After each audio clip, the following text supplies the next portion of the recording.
Cet homme ici a tué au moins 12 hommes dans son propre appartement. Il a gardé les corps là-bas pendant des semaines, certains même pendant des mois. Il a vécu avec ses cadavres, il en a cuisiné une partie, et ce n'est pas la police qui a découvert tout ça. C'est des toilettes bouchées à l'étage du dessous qui ont révélé l'une des affaires les plus sombres de l'histoire criminelle britannique. Je suis Marcos Campos et aujourd'hui je vais vous raconter l'histoire d'un homme qui a tué au moins 12 jeunes hommes à Londres entre 1978 et 1983. Il a gardé les corps chez lui pendant des jours et il n'a pas été découvert parce que la police le recherchait. D'accord, mais comme je l'ai dit, à cause d'une toilette bouchée chez son voisin du dessous, on ne pouvait plus tirer la chasse et tout s'est passé à ce moment-là. Mais la question, ou les questions, sont comment un fonctionnaire de carrière, syndicaliste, respecté par certains, considéré comme un fauteur de troubles par d'autres, mais propriétaire d'une petite chienne adorée de tous dans l'immeuble, est-il devenu l'un des tueurs en série les plus prolifiques du Royaume-Uni à l'époque? Pourquoi la police a-t-elle mis presque 5 ans sans rien voir, alors que plusieurs victimes survivantes sont allées au commissariat? Et qu'est-ce que cette affaire a de si unique pour qu'après plus de 40 ans, elle soit encore étudiée par des psychiatres légistes et des biographes du monde entier? Voyons cela ensemble dans l'épisode. Alors reste avec moi pour découvrir les faits. Il existe une maison au numéro 23 de la rue Cranley Gardens à Muswell Hill. Cette adresse se trouve dans un quartier résidentiel très calme au nord de Londres. Tu vois ces quartiers de petites maisons mitoyennes, toits pointus et un joli jardin bien entretenu devant. Ce genre de rue où les voisins sont un peu en compétition pour savoir qui a la plus belle pelouse. Eh bien, le numéro 23 de cette rue faisait exception. Le jardin était envahi de mauvaises herbes, la façade à repeindre et l'intérieur n'était pas mieux. Tu vois, à un moment donné, quelqu'un avait divisé cette maison en 6 studios, disons, à louer. Et l'entretien était pratiquement inexistant là-bas. C'était une agence immobilière du quartier qui s'en occupait. Mais la propriétaire elle-même vivait à l'autre bout du monde. Probablement de ces personnes, tu sais, qui achètent juste pour faire des affaires, enfin pour louer. Elle ne mettait même pas les pieds sur place. Ainsi, en février 1983, 5 personnes vivaient dans cette maison, 4 au rez-de-chaussée. C'était un couple. La femme de ce couple était serveuse de bar et l'homme était maçon. Et il y avait aussi 2 jeunes étrangères qui partageaient une chambre. Et à l'étage, isolé là-haut dans le grenier de la propriété, un appartement qui avait été aménagé à partir de 2 pièces, avec sa propre cuisine et salle de bain, vivait le 5e locataire. C'était un homme de 37 ans, grand, mince, de ceux qui marchent un peu courbés, avec les épaules en avant, tu vois. Il était fonctionnaire, il travaillait dans un centre d'emploi du gouvernement, il quittait la maison tôt, en costume gris, et il rentrait à la fin de la journée, en fait, juste au début de la soirée. Il promenait sa petite chienne, et c'était à peu près tout, un gars très discret dans son coin. Pour ceux qui habitaient en dessous, il était juste le gars du grenier, c'est tout. Silencieux, poli, il ne recevait pas beaucoup de visites, pas beaucoup de bruit. Les voisines du rez-de-chaussée étaient même montées une fois chez lui pour prendre un café, ça des mois avant ce qui s'est passé, et je vais vous le raconter dans un instant. Et lors de cette conversation, disons, routinière, peut-être quotidienne, enfin bref, qui a duré 5 minutes, elles ont découvert qu'il préférait qu'on l'appelle Death. Alors, le jeudi 3 février 1983, un gars appelé Jim Alcock, qui était maçon et habitait au rez-de-chaussée, a remarqué que les toilettes du bas étaient bouchées. Il a même essayé de déboucher avec un produit fait maison, mais ça n'a pas marché. Le lendemain, donc un vendredi, sa petite amie a laissé un mot pour prévenir les autres de ne pas utiliser ses toilettes. Ils ont fait venir un plombier qui devait venir samedi. Il est arrivé, a tenté de réparer avec ses outils, mais sans succès. Il a dit que c'était un travail pour une entreprise spécialisée dans ce domaine. Et il y avait une entreprise à Londres à cette époque-là, la Dino Dinorod, qui était spécialisée dans le débouchage à l'époque. Là, il y a un détail qui, je dirais, a du poids dans cette histoire. La Dino Dinorod est arrivée le mardi 8-5 jours après l'obstruction. Et pendant ces 5 jours-là, là-haut, dans l'appartement sous les combles, ce fameux locataire, Dez, qui aimait qu'on l'appelle Dez, n'est-ce pas? Il vivait un épisode très sinistre et macabre. Le dimanche, c'est-à-dire 2 jours avant ce mardi, n'est-ce pas? Il était en train de découper un morceau de corps en 4 parties dans le salon de chez lui. Il avait mis la tête à bouillir dans une casserole sur sa cuisinière et les autres morceaux, il les a mis dans des sacs plastiques et les a rangés dans l'armoire, dans la cachette. Et il y a le détail le plus bizarre que lui seul connaissait. D'accord? Chaque jour qui passait avec ses toilettes bouchées, tout le monde se plaignait Il a commencé à comprendre ce qui pouvait vraiment se passer avec ce bouchon. Il savait très bien ce qu'il avait jeté dans cette cuvette ces derniers jours, peut-être même ces derniers 6 mois, et il savait que, tôt ou tard, quelqu'un allait descendre dans cette bouche d'égout dehors pour voir ce qui bloquait la canalisation de toute la maison. Eh bien, quand le technicien de cette entreprise, Dinorod, est finalement arrivé, vers 6h15 ce mardi-là, comme c'était l'hiver, il faisait déjà bien sombre. Malgré tout, il est descendu, a examiné rapidement les canalisations et vu que le problème venait du sous-sol, sur le côté de la maison. Il y avait un couvercle d'égout qui était un peu fissuré là, et il menait directement aux égouts. La profondeur de tout ça était d'environ 4 mètres. Alors, ce professionnel est descendu par les marches en fer là, fixées au mur, typique de ces souterrains de Londres, tu vois. Jim Alcock, le maçon du premier étage, est allé l'aider. Il tenait la lampe torche d'en haut, la pointant vers le bas pendant que le professionnel descendait. Et c'est en descendant que le plombier a remarqué qu'il y avait une odeur bizarre là.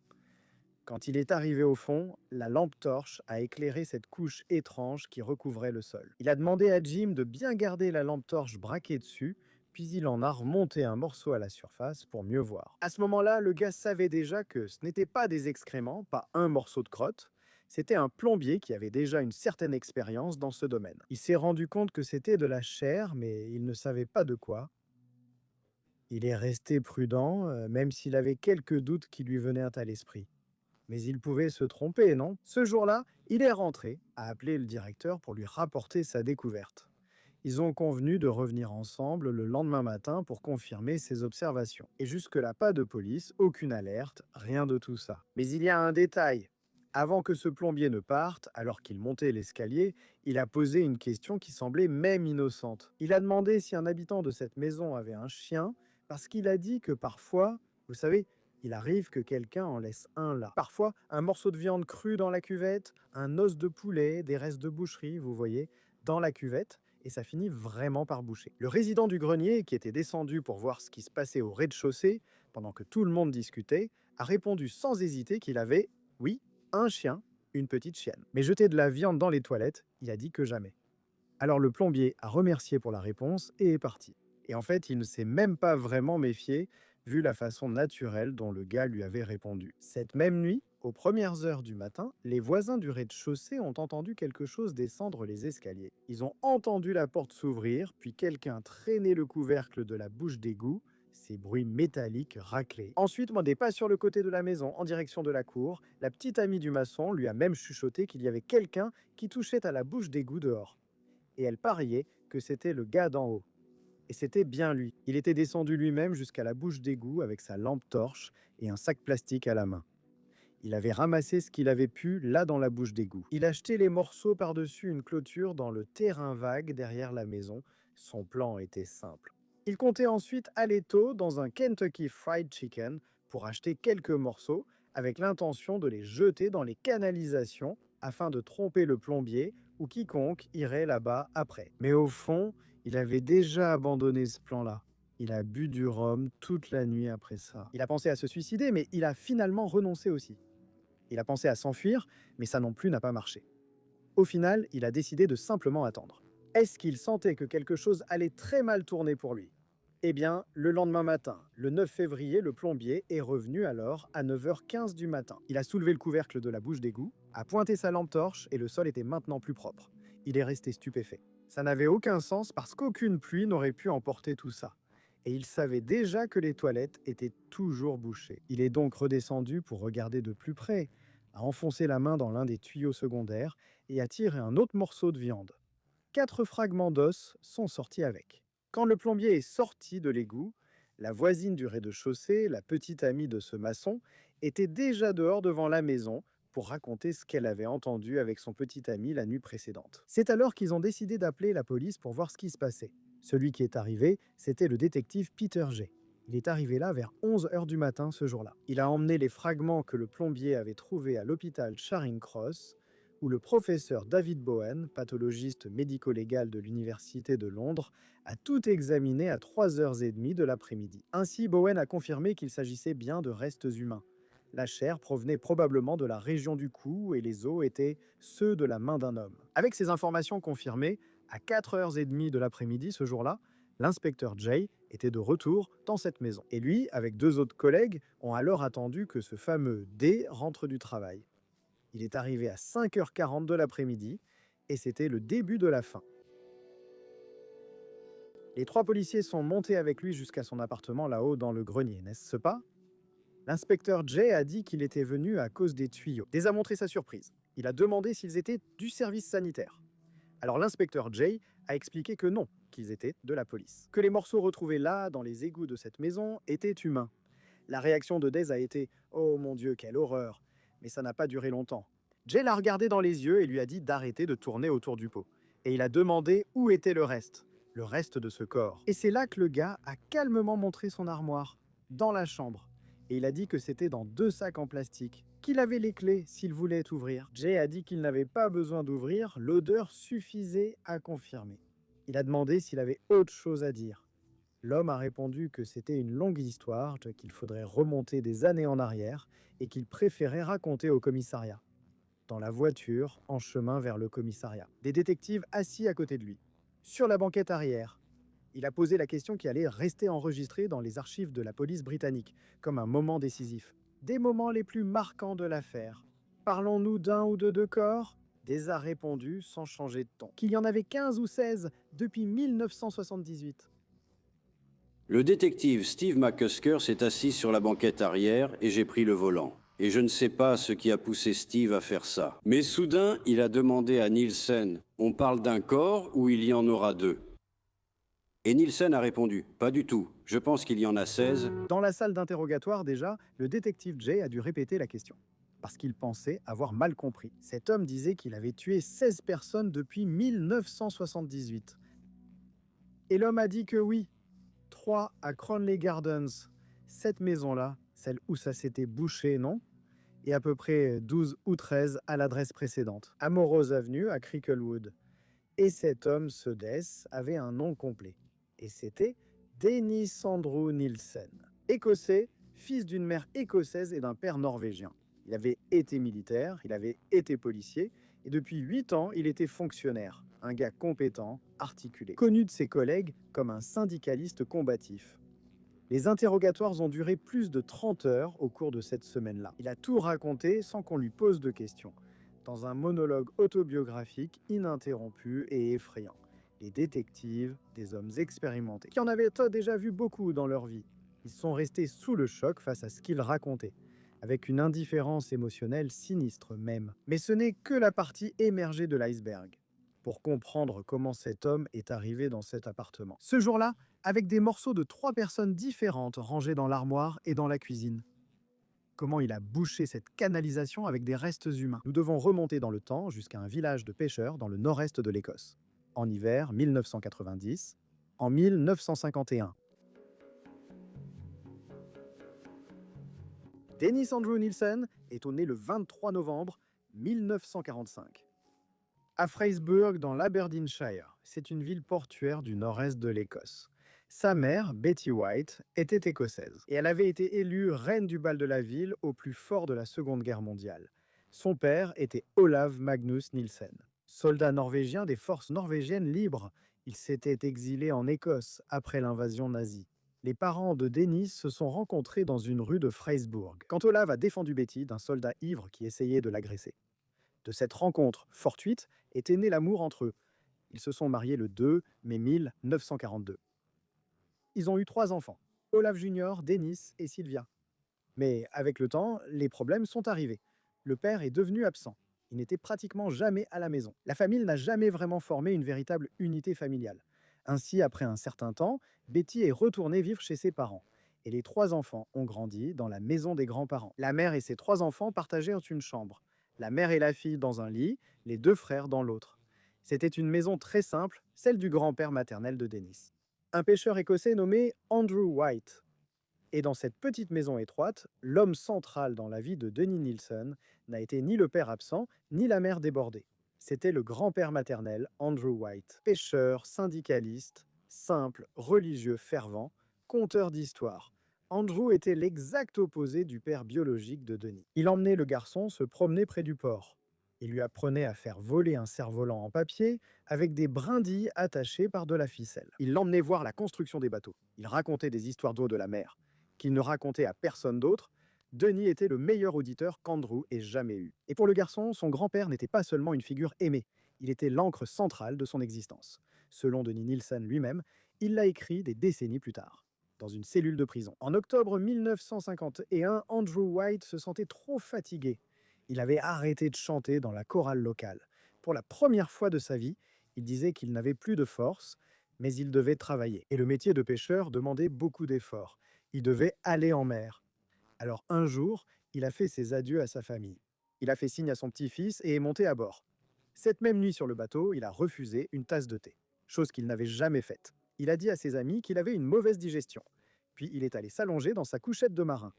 Et quand ses compagnons sont venus le réveiller le lendemain, il était mort. La cause, une crise cardiaque. Cela s'est passé le 31 octobre 1951. Il avait 62 ans. Et à ce moment-là, Denis avait 5 ans et 11 mois, le corps de grand-père, Andrew. Il a été ramené à Frisburg, en train, et il a été veillé dans leur propre maison, là, dans la chambre de la famille.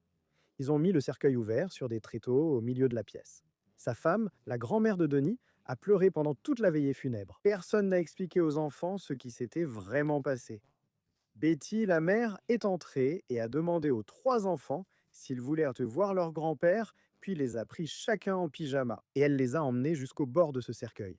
Et ici, il y a un détail que Brian Masters, le biographe, qui a passé des années à étudier cette affaire, souligne. Il identifie cela comme l'axe de tout ce qui est venu après. Le lien de tout cela. Le lien central. Quand le garçon a demandé ce qui se passait, la mère a dit que papy dormait. Elle n'a pas dit qu'il était mort. Elle n'a pas utilisé le mot mort parce qu'elle avait peur de choquer l'enfant. C'était une décision bien intentionnée, bien sûr, et selon Nielsen lui-même, il l'a écrit en prison. C'est la décision qui a brisé sa personnalité, de façon permanente. Pendant des mois après, le garçon a attendu que son grand-père revienne. Personne n'a jamais prononcé son nom. C'était comme si Andrew White s'était évaporé. Et ce qui s'est formé dans la tête de cet enfant, c'était une équation insolite. Si son grand-père était parti pour un monde meilleur, pourquoi ne l'avait-il pas emmené? Pourquoi la mort était-elle dite bonne alors que tous pleuraient? Et pourquoi son père et son grand-père l'avaient-ils tous deux laissé seul? Des décennies plus tard, écrivant depuis sa cellule à Brixton, Nielsen dira qu'il a passé toute sa vie émotionnelle à chercher son grand-père. Que ce jour-là, en octobre 1951, des volets se sont refermés en lui et ne se sont jamais rouverts. Et qu'au fond, il voulait être dans ce cercueil dormant aux côtés de son grand-père. L'enfance est restée solitaire. Dennis était un garçon qui disparaissait. Sa mère devait même verrouiller la porte du jardin pour l'empêcher d'errer dans la rue. Il creusait sous le portail dans la terre et il partait quand même. Il se décrivait lui-même comme un garçon malheureux, ruminant, secret, frappé par un sentiment d'infériorité. À 15 ans, il s'est engagé dans l'armée britannique dans le service de l'intendance. C'est le secteur qui s'occupait de l'alimentation des troupes. Il a servi pendant 11 ans comme cuisinier de l'armée, passant par plusieurs bataillons, y compris parmi les plus respectés de l'infanterie britannique. C'est le Warden Sutherland Highlanders. Il a servi à plusieurs endroits, y compris brièvement à Berlin-Ouest pendant la guerre froide. Et c'est à cette époque-là qu'il a commencé à se rendre compte qu'il était homosexuel. Une découverte qu'il a affrontée avec une profonde honte dans une culture militaire britannique des années 60. Être gay était un gros problème. Et en 1972, sur le point d'avoir 27 ans, Dennis a décidé de quitter l'armée. Il a essayé de se réinventer. Il a rejoint la police métropolitaine de Londres comme recrue, mais n'y était resté qu'1 an. Ce métier ne lui convenait pas. Il a ensuite travaillé quelques mois comme agent de sécurité dans des bâtiments gouvernementaux, jusqu'à obtenir, en 1974, un emploi dans l'un de ces centres d'accueil pour chômeurs. C'était un travail administratif tranquille, avec un salaire modeste. Et là, il a fini par s'installer. Il a travaillé dans ce genre de centre pendant les 8 années suivantes, toujours à faire la même chose. Il recevait des gens qui venaient chercher du travail, traiter dossier après dossier, et c'est à ce moment-là, pendant cette même période, qu'il a découvert le syndicat. Il est devenu représentant des employés, puis président de la section locale. Et dans cette fonction, il a trouvé quelque chose que l'armée. Et malgré la police et tout ce qu'il avait tenté, il n'avait jamais obtenu cela. Une voix. En réunion, Denis était tranchant, articulé, agressif dans le débat. Il défendait ses collègues contre la direction, comme si c'était une cause personnelle pour lui. Il menait n'importe quel conflit du travail jusqu'au bout. Les supérieurs faisaient un peu la moue à son égard. Il a rapidement gagné la réputation de fauteur de troubles aussi. Mais les collègues, eux, l'aimaient à bien. D'accord? Du moins pour l'instant. Au travail, Denis était considéré comme quelqu'un de sympa à côtoyer, très intelligent, ironique. Il savait faire rire. Il apportait de bonnes idées lors des réunions. Mais c'était un type particulier de sympathie, tu vois, celle qui fonctionne à l'intérieur du bureau, pendant les heures de travail, là, au moment du café. Mais qui ne va pas plus loin? Qui ne sort pas du service? Disons, aucun collègue de sa profession, là, du service public, n'était jamais allé chez lui. Pour boire une bière, discuter, aucun ne l'avait jamais vu dans une situation sociale en dehors du travail. C'était le genre de personne qui, en fin de journée, partait sans que personne ne sache ce qu'il ferait ni où il irait. Il savait toujours bien discuter et avait des sujets de conversation. Mais c'était toujours à propos du travail, du syndicat, des injustices qu'il combattait. Pour ce qui est des confidences, des conversations personnelles, de celles que tu n'as qu'avec quelqu'un qui te connaît vraiment, avec un ami proche, ça, il n'arrivait pas à en parler. Et il n'avait personne avec qui avoir ce genre de conversation. En 1976, il a déménagé dans un appartement au rez-de-chaussée, avec un jardin, au numéro 195 de Melrose Avenue, à Cricklewood, dans le nord-ouest de Londres. Et il est allé à cette adresse-là, avec un jeune homme, avec qui il avait une sorte de relation, qui en fait n'a pratiquement pas duré. Le jeune homme est parti, et il ne restait là que Denis, avec la chienne, Blippi, dans cet appartement. Il buvait beaucoup, du rhum avec du Coca-Cola. Il écoutait beaucoup de musique classique et de l'opéra dans ses écouteurs. Elgar, Mahler, Britten, Grieg, Tchaïkovski et quelques morceaux de pop sophistiqués aussi, surtout un appelé Superman de Laurie Anderson. Cela avait sur lui un effet presque hypnotique. Il promenait la petite chienne Blippi 2 fois par jour à Gladstone Park. Il s'occupait du jardin. Il avait l'air d'un homme ordinaire, menant une vie tranquille et ordinaire. Mais à l'intérieur de la maison, en 1978, il a commencé à développer un rituel privé. Et d'une certaine manière, c'était vraiment malsain. Devant le miroir, un truc vraiment bizarre. Regardez, il se couvrait de talc pour paraître pâle. Il se frottait du charbon autour des yeux. Il se peignait les lèvres en bleu. Il créait des taches de faux sang sur sa peau. Et il s'allongeait sur le lit, devant le miroir, la bouche ouverte, laissant la salive couler, avec le regard fixe. Il faisait semblant d'être un cadavre. Il imaginait aussi un autre personnage dans la scène, un vieil ermite, qui trouvait son corps dans la forêt, l'emmenait chez lui, le lavait, en prenait soin, le masturbait. À la fin de 1978, sa dépression était au plus bas, sa carrière était un peu bloquée, à cause de son activisme syndical. Les collègues qu'il défendait ne lui rendaient pas l'appareil. Il n'y avait personne pour passer Noël avec lui. Il a écrit des années plus tard que si jamais il disparaissait à cette période de sa vie, personne ne le remarquerait même, au moins pendant une semaine. Et puis, vient la nuit, qui change tout et transforme toute cette histoire. Le 30 décembre 1978, Dennis Nielsen, à la veille du Nouvel An, était seul, comme d'habitude, mais ce jour-là, quelque chose le dérangeait. Il était un peu angoissé, fatigué de rester à la maison. Alors il a décidé de sortir, cependant. Au lieu d'aller dans les pubs gays qu'il avait l'habitude de fréquenter, il est allé au Cricklewood Arms, qui était un bar irlandais, près de chez lui, un endroit fréquenté par des ouvriers, différent du public auquel il était habitué. Il a bu quelques Guinness, la célèbre bière là-bas, n'est-ce pas? L'une après l'autre. Au milieu de la foule, il a parlé avec plusieurs personnes. À un moment de la soirée, il a commencé à discuter avec un jeune homme qui était aussi seul. En fait, c'était un adolescent, maigre. À un moment donné, les deux sont allés chez Dennis, ils ont encore bu, puis ils sont allés au lit ensemble. Mais il ne s'est rien passé de sexuel. En fait, ils se sont évanouis tous les deux, probablement défoncés. Quelques heures plus tard, Dennis Nielsen s'est réveillé. Il a regardé le garçon qui dormait là, à côté de lui. Selon ses propres mots, écrits des années plus tard, il avait peur de réveiller le jeune homme, craignant qu'il ne se lève et ne parte. Peur de se retrouver complètement seul à nouveau, et l'idée de perdre cette compagnie était insupportable pour lui. Alors, il a regardé par terre. Il a vu sa propre cravate tomber là parmi les vêtements. Il a pris cette cravate, il s'est mis sur le garçon et il a serré. Le jeune homme s'est réveillé en train d'être étranglé et s'est battu pour survivre. Ils sont tombés du lit. Ils ont roulé sur la moquette. Ils ont renversé la table basse avec des cendriers et des verres. En environ 30 secondes, le corps du jeune homme s'est ramolli. Mais le garçon respirait encore. Nielsen est allé à la cuisine. Il a rempli un seau d'eau et il est revenu. Il a suspendu le garçon la tête en bas, au-dessus d'une chaise, là, dans la salle à manger. Il a plongé sa tête dans le seau, puis il a attendu, avec une patience morbide, attendant que les bulles s'arrêtent. Ensuite, Nielsen était resté assis là pendant un long moment, peut-être sous le choc, regardant cela. Et quand il a recommencé à bouger, il a commencé le deuxième acte, qui était encore merveilleux, troublant. Il a rempli la baignoire de l'appartement, il a transporté le corps, il a lavé le corps avec du détergent, puis il l'a mis sur le lit. Il l'a couvert avec un drap et il est sorti de la maison. Ensuite, il a acheté un couteau électrique et une grande marmite dans une quincaillerie. Mais en rentrant chez lui, il a trouvé ses idées ridicules et ne les a pas utilisées. À la place, il a habillé le cadavre d'un slip blanc et de chaussettes neuves de l'armoire, puis s'est allongé sur le lit en serrant le corps. Il a essayé d'avoir des relations intimes avec le cadavre, mais il n'a pas réussi à maintenir son érection lorsqu'il a senti la température baisser. Dans les jours suivants, il a enlevé quelques planches du plancher de sa maison et il a glissé le corps en dessous. 7 mois et demi plus tard, le 11 août 79, il a déterré, disons, le corps. Il l'a enveloppé dans des sacs plastiques et l'a brûlé dans un feu de camp, là, dans son propre jardin. Il a mis du vieux caoutchouc dans le feu aussi, pour masquer l'odeur. Ensuite, il a écrasé tout ce qui restait, pour que ça devienne de la poudre. Il a mélangé ça avec la terre du jardin. À l'époque où Brian Masters a publié le livre Killing for Company, en 1985, ce garçon était encore anonyme. Il était seulement connu comme le jeune Irlandais. Ce petit garçon, un adolescent qu'il avait rencontré au pub.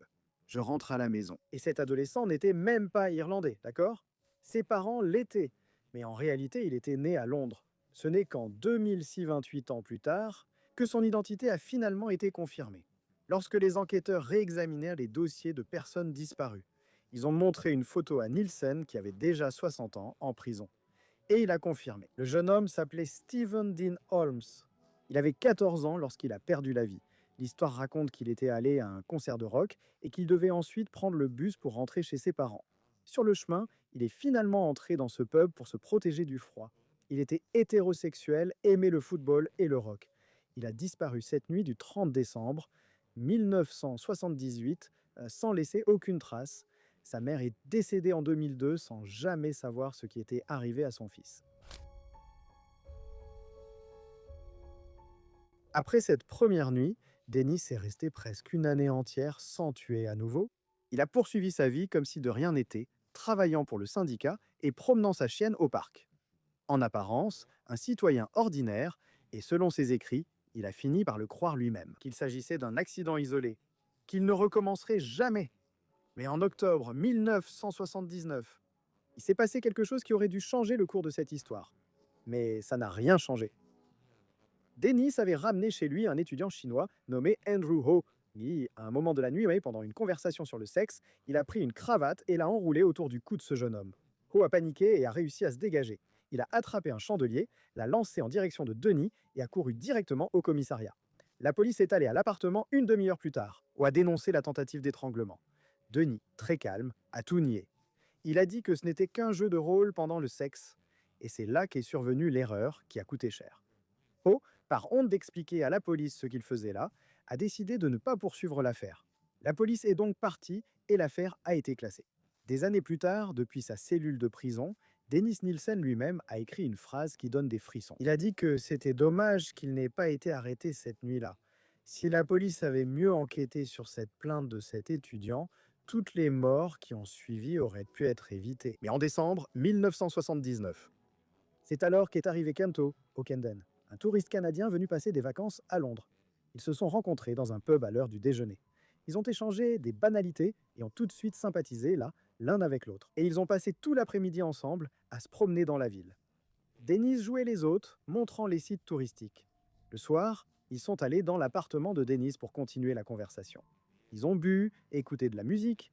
À un moment donné, après minuit, avec O'Kenden assis là dans le fauteuil et écoutant un disque avec des écouteurs, Denis a utilisé le câble du casque pour étrangler le jeune homme, puis s'est assis à côté, a pris les écouteurs du cadavre et les a mis sur ses oreilles. Et il a écouté toute la suite du disque avec le corps d'Okenden encore chaud à côté de lui. Ensuite, Denis a mis le corps sur le lit et a passé toute la nuit avec lui. Le lendemain, il l'a mis dans l'armoire. Le jour suivant, Denis est sorti de chez lui, a acheté un appareil photo Polaroid, puis est revenu. Il a placé le corps dans plusieurs poses et a pris des photos. Et pendant les 2 semaines suivantes, il sortait le cadavre de sa cachette à plusieurs reprises. Il l'asseyait dans le fauteuil à côté du sien et regardait la télévision, comme si cela lui tenait compagnie. Et ici, il y a un détail qui a rendu cette affaire différente des autres. Ockenden est devenu la seule victime, dont la disparition a été signalée et rapportée dans les journaux nationaux britanniques. Denis lisait ces nouvelles et restait silencieux. Des années plus tard, depuis sa cellule, il a écrit que la mort de ce jeune homme canadien l'avait frappé comme une bombe. À partir de là, tout cela est devenu une routine. En mai 1980, ce fut Martin Duffy, un adolescent de presque 17 ans qui avait fui sa maison dans le nord de l'Angleterre et était venu à Londres pour essayer de recommencer sa vie. Il a rencontré Denis et s'est retrouvé dans l'appartement de Melrose Avenue. Dans l'appartement de Denis, où il a été étranglé dans son lit au milieu de la nuit. En août de la même année, ce fut Billy Sutherland, un Écossais d'Édimbourg, connu dans la région comme un gros buveur. Et à partir de là, les choses n'ont fait qu'empirer.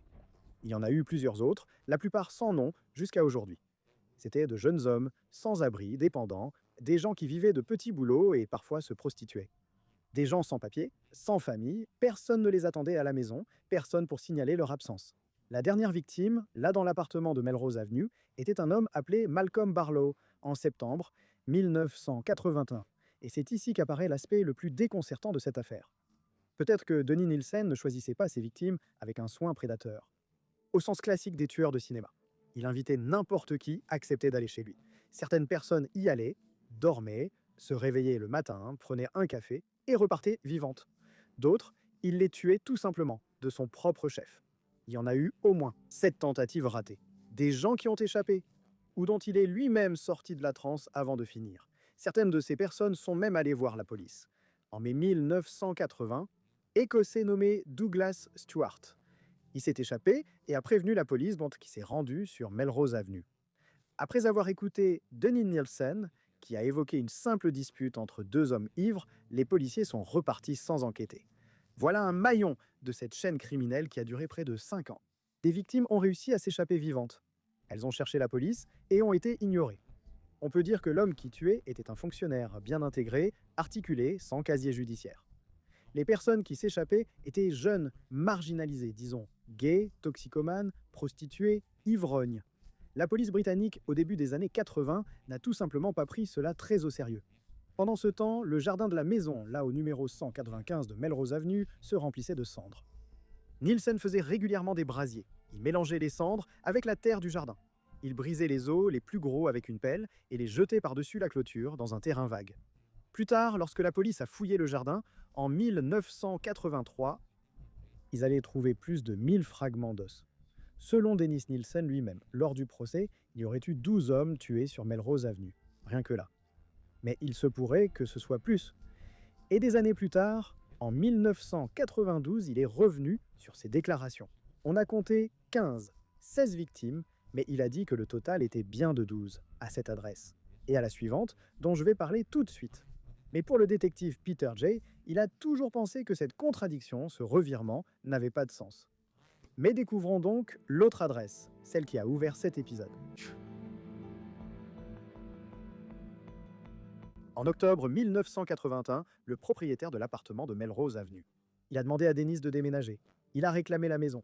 Avant de rendre les clés, il a allumé un dernier feu de camp au fond du jardin et a tout brûlé, ce qui restait encore comme preuve. Peut-être. Et selon Brian Masters, l'auteur du livre qui raconte cette histoire, il y avait là au moins des parties de corps qui n'avaient pas encore complètement décomposé. Ensuite, Dennis a pris un rouleau de jardin, il est passé plusieurs fois sur les cendres, écrasant tout jusqu'à ce que ça devienne de la poussière qui se mélangeait à la terre.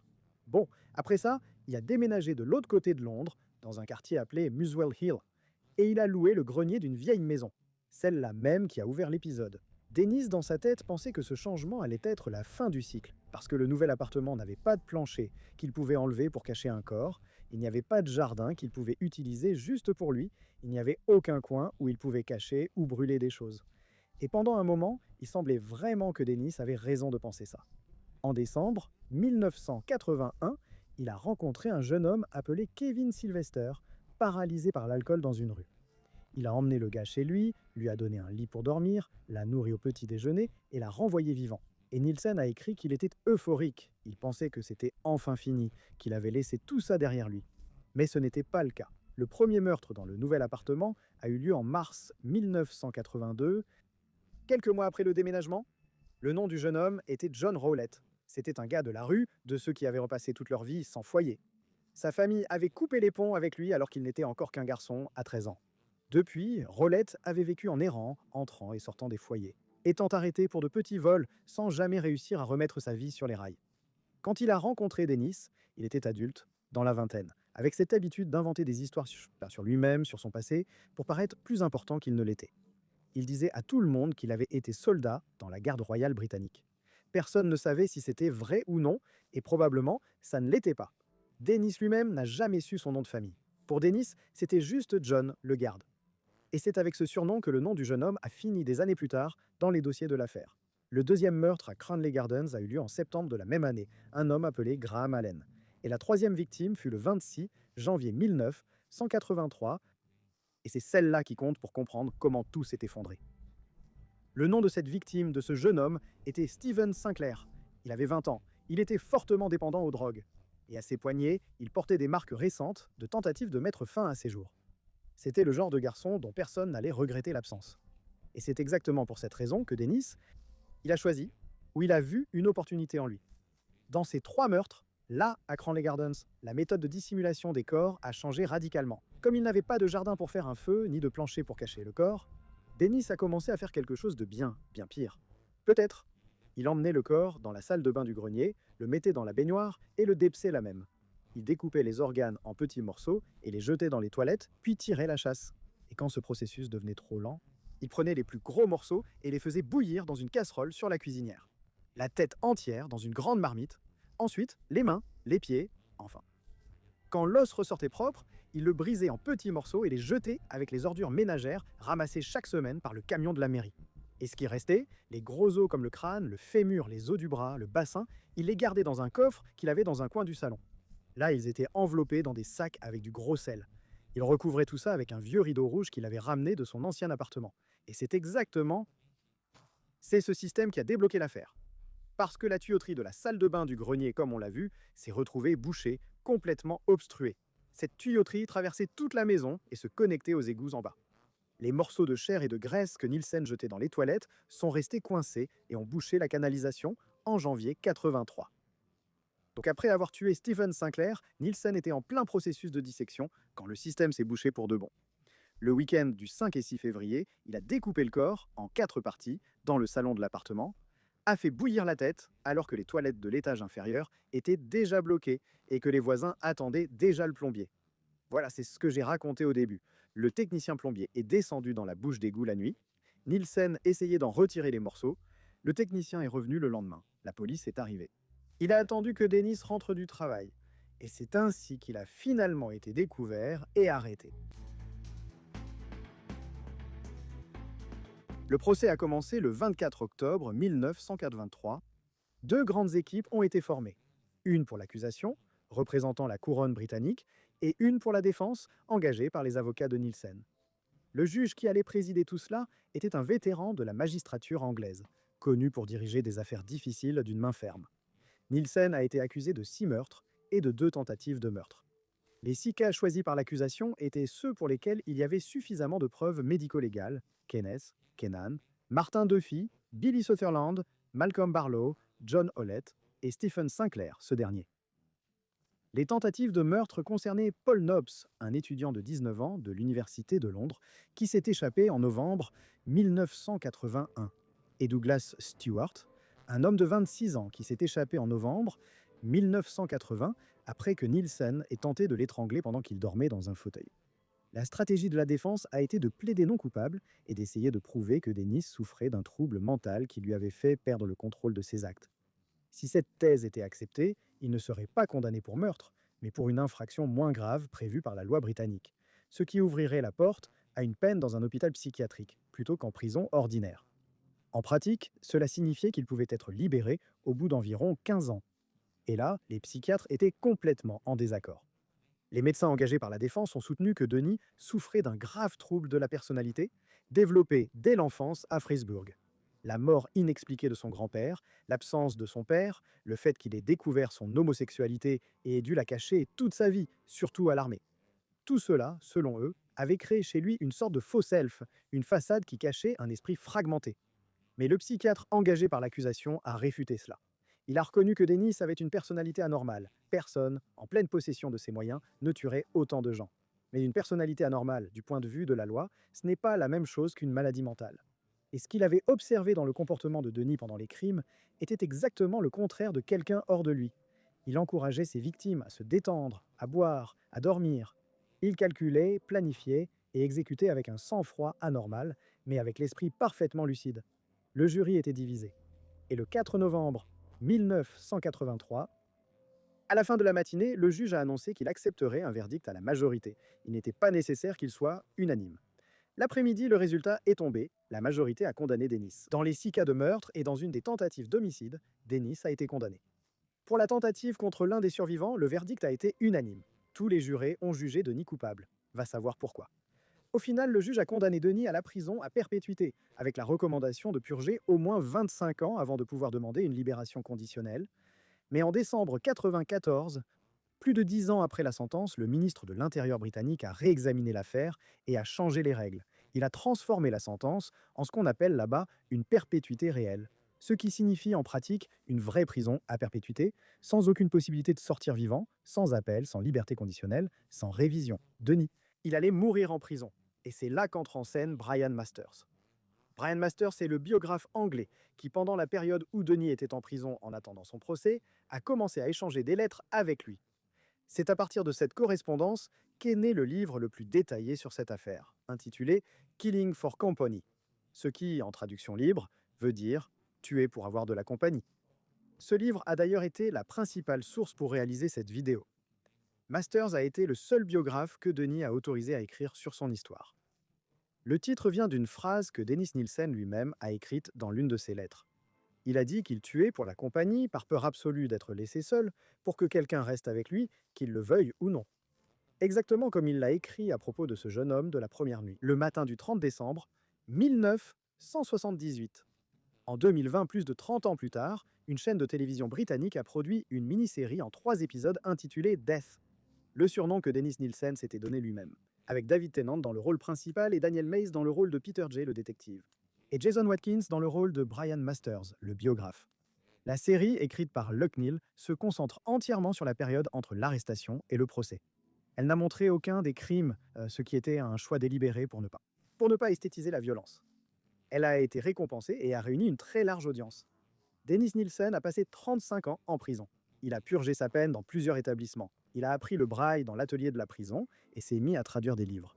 Il peignait, composait de la musique au clavier, lisait beaucoup. Il a écrit une autobiographie intitulée The History of Drowning Boy, qui fait référence à ses propres concepts sur la tranquillité de la mort. L'autobiographie n'a pas été publiée de son vivant, mais elle est sortie à titre posthume en 2021, et c'est le 10 mai 2018 que Dennis Nielsen a été transféré de la prison. Il a été transféré de là à l'hôpital. Il souffrait de fortes douleurs abdominales. Le diagnostic était une rupture d'anévrisme de l'aorte abdominale. L'opération a été réalisée, mais il a développé un caillot comme complication post-opératoire. Et il est mort le 12 mai 2018, à l'âge de 72 ans. Le corps a été incinéré en juin 2018, lors d'une cérémonie avec 5 personnes présentes. 3 agents pénitentiaires, un individu avec qui Nielsen correspondait depuis des années, et une autre personne. Aucun membre de la famille n'était présent. Les cendres, cependant, ont été remises à un parent, conformément au protocole du ministère britannique de la Justice, et la prison a payé les frais des funérailles.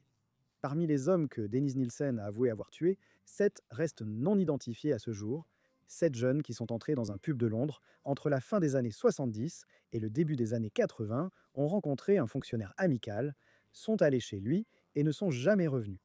Leur famille, quelque part au Royaume-Uni ou en Irlande, ne les cherche probablement plus.